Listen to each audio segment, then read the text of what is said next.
ఈ రాజు పాయింట్ రాస్తారు. మళ్ళీ ఇదే పాయింట్ మళ్ళీ చెప్తారు. ఒకసారి చదవాలంటే రెండు కోసం చెప్పండి.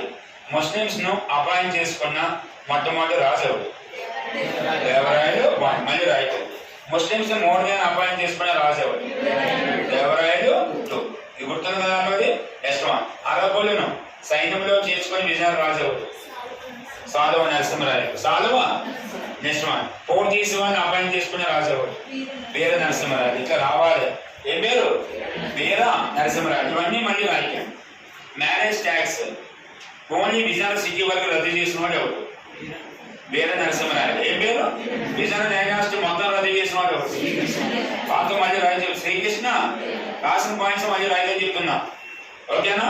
ఇదన్నీ దేనికి ట్యాక్స్ సంబంధించినవి కదా. ఇప్పుడు కోసం ట్రై చేస్తున్నా. ఒక బార్బర్, ఒక మంగళవాడు ఉంటారు. ఆ మంగళ పేరు కండోలిజా అంటారు. పేరు నన్ను ఏం పేరు? కండోలిజా అని చెప్తుంటారు. వాడు అడుగుతాడు, సార్ మా మీద ట్యాక్స్ ని రిమూవ్ చేస్తావా? ఏ క్యాస్ట్ మీద? బార్బర్స్ మీద. ఏం పేరు? ఓకే. మళ్ళీ అడిగిన బార్బర్ ఎవరు? మళ్ళీ చెప్తున్నా. బార్బర్స్ మీద, మంగళవారి మీద పన్నును రద్దు చేసిన వాడు ఎవరైనా అయితే అయ్యే రామరాయలు. ఏం పేరు? ఓకే. ఎవరైనా కోరిక మేరకు కండోలికి క్యాస్ట్ ఏంటి?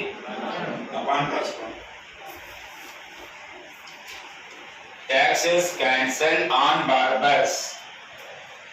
మంగళవారిపై పన్ను రద్దు చేసిన వాడు అలియా రామరాయుల రైన్. అలియా రామరాయులు అలియా రామరాయులు అని రాస్తే బ్రాకెట్ యాజ్ పర్ రిక్వెస్ట్ కండోలిజా అనే మంగళవాణి యొక్క కోరిక మేరకు. యాజ్ పర్ రిక్వెస్ట్ కండోలిజా బార్బర్. కండోలిజా పర్సన్ పేరు నన్న. కండోలిజా అనే బార్బర్ కోరిక మేరకు ఆ పన్నుని రద్దు చేశారు. రద్దు చేసిన వాడు ఎవరైతే అయ్యా రామరాయని రాసుకోవాలి. డిస్కషన్ చేద్దామా? ఎన్నింగ్ మార్చ్ కానీ ఎన్నింగ్ మార్చి నేనే చెప్తా. ఓకే.